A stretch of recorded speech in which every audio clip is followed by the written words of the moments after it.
Okay, so for generations, wealth has mostly been about, bricks and mortar, owning physical land.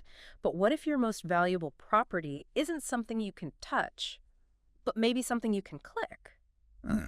We're diving into this idea that's quietly reshaping how we think about wealth. It's this concept of digital real estate Right. and the digital landlord. Now, I know it might sound a bit like hype, It can, yeah. but stick with us. This isn't just tech buzz. It feels like a really profound shift in how value is actually created online. It really is. It's kind of a paradigm shift. But what's fascinating is how much it mirrors traditional wealth building, Hmm. just faster, like hyper accelerated. Okay. So digital landlords, they own these digital assets, think high authority websites, maybe premium domain names, Right. influential social media accounts, or even just really well segmented email lists. Uh-huh. And just like physical property, they monetize them. They rent them out, they flip them for profit, sometimes quite substantial profit. Mhm. Or they just generate income directly from the attention they command. So attention seems to be the core asset here. That's clear. Absolutely. But what we really want to unpack today is how these digital properties, they don't just make direct income, right? It feels like they Especially- compound in value Exactly. Often exponentially. because they gather what? Authority, trust. In a way, physical Yeah. property just can't. Precisely. And beyond just the income, owning this digital real estate gives you incredible leverage. Leverage. Okay, how so? Give me an example. Okay, well, take the main name, like Prime Digital Address, right? Yeah. You might pick it up for, I don't know, a relatively small sum. But then if you develop it into a niche website, Uh-huh. one that consistently puts out valuable content, Mm. it starts gaining traction. Search engines notice. It builds what we call domain authority. Right. And backlinks. And a strong backlink profile, exactly. Yeah. The real money in domain flipping often isn't just grabbing new registrations, it's finding those aged domains Oh, okay. that already have this digital credibility baked in. You're basically inheriting trust that, say, Google already recognizes. That's fascinating. So it's not just about getting clicks, but the kind of clicks, the quality. Absolutely. That's crucial. Is there a risk, though, of just chasing volume, quantity over, real engagement? Oh, for sure. Yeah. That's a common trap. The goal isn't just traffic. It's building like a digital beacon that draws in highly targeted people. Targeted. Okay. Think about a simple blog.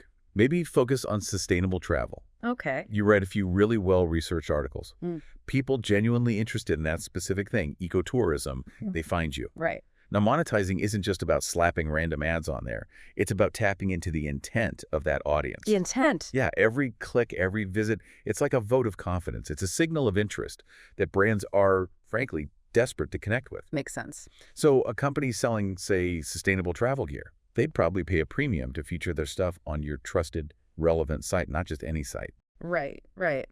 And this whole idea, it goes beyond just websites, doesn't it? I mean, we see it on platforms like YouTube, too. Absolutely. These faceless channels seem to be popping up everywhere, focused on specific niches, history, cooking. Yeah, those are booming. And the strategic advantage there is pretty clear. Which is? Well, their value is tied directly to the content and the niche, not necessarily to a specific personality. Ah, okay. Less bottleneck. Exactly. That makes them incredibly scalable. And, crucially, much easier to sell or diversify later on without that whole personal brand dependency. So you don't own YouTube. No, you don't own the platform, but you own the attention of this really engaged community within it. You're sort of a digital tenant, but one with potentially huge influence. A tenant with influence. I like that. And just like a blog, once you've built that audience, you can rent out, shout outs, sponsored segments, or even sell the entire channel, like a turnkey business. Turnkey attention. It really shows how knowledge and strategic effort can turn something pretty intangible into a very tangible income stream.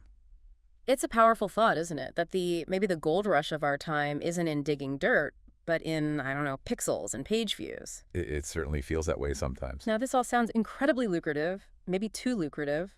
What are some common, I don't know, misconceptions or the biggest hurdles people face trying to become a digital landlord? Well, I think the biggest hurdle, honestly, is often patience and consistency. Ah, not get rich quick then. Definitely not. Digital real estate takes work. Yeah. It requires, strategic content creation, really understanding what your audience needs, and often being willing to tweak things, to iterate. Hmm. A lot of beginners, they might focus too much on just the surface numbers, the vanity metrics, Right. instead of building that genuine authority and engagement. And that's where the real long-term value is built. Okay, so patience and focusing on real value. Got it. So, wrapping this up, what does this all mean for you listening right now, maybe thinking about this new frontier? The core idea, I think, is actually pretty accessible. You can start Oh, small. definitely. Like, identify just one small corner of the internet you could potentially own, a really niche domain name, maybe a focused social media handle, or just a simple blog on a topic you genuinely get. Yeah, something you know. Grow it, nurture it with valuable content, and then this is key leverage that audience you've built for, hopefully, some semi-passive income. That's the path. I mean, that initial $10 domain purchase, Yeah, that really could be the seed. it could. And unlike, a physical building that needs constant upkeep, a well-built digital asset, well, we can generate income 24/7, right? It Yeah. doesn't sleep or need a lunch break. The scalability is just huge. It really is. And it kind of raises a fundamental question for all of us, doesn't it? As we navigate this evolving digital world. Which is, In this new world, land doesn't just mean dirt anymore. Sometimes it means data.